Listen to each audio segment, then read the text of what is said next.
गजपति जिला आरुदयगिरी ब्लॉक पंचायत समिति कार्यालय सम्मिलनी कक्षठारे ग्राम्यमुखी प्रशासन संयुक्त जन अभियोग शुणाणी शिविर अनुष्ठित हो जाइछि। एही अभियोग शुणाणी रे जिलापाल श्रीजुक्त अक्षय सुनील अग्रवाल, मुख्य उन्नयन अधिकारी तथा निर्वाही अधिकारी जिला परिषद श्री दयामय पाढ़ी, उपखंड पुलिस अधिकारी श्री राकेश कुमार साहू अभियोग शुणाणी रे योगदान करी आरुदयगिरी पंचायत समितिर समुदाय मोट 33 गोटी अभियोग पत्र ग्रहण करा जायथिला।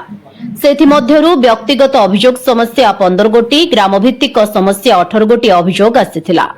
सेथि मध्यरु जनकु रेड क्रॉस पांठिरु 20,000 टंका आर्थिक सहायता राशि प्रदान करा जायछि। सेहिपरि अन्य समस्त अभियोग को तुरंत समाधान करिबा पई विभागीय अधिकारी माननकु जिलापाल निर्देश दैछन्ति।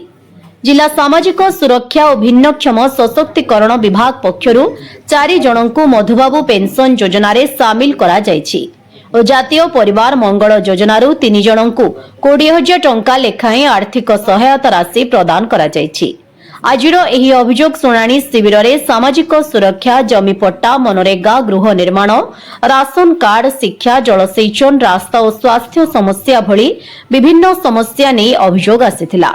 आजिर ग्राम्यमुखी प्रशासन सह संयुक्त जन अभियोग शुणाणी रे आरुदयगिरी पंचायत समिति अध्यक्ष श्रीजुक्त लक्ष्मी नारायण सबर, गोष्ठी उन्नयन अधिकारी श्री लारिमेन खरसेल, तहसीलदार श्री ज्योतिमय दास समेत समस्त जिलास्तरीय अधिकारी गण और स्थानीय जनप्रतिनिधि प्रमुख अभियोग शुणाणी रे उपस्थित थिले। आरुदयगिरी मनोज कुमार पाढ़ी रिपोर्ट, खबर तरंग।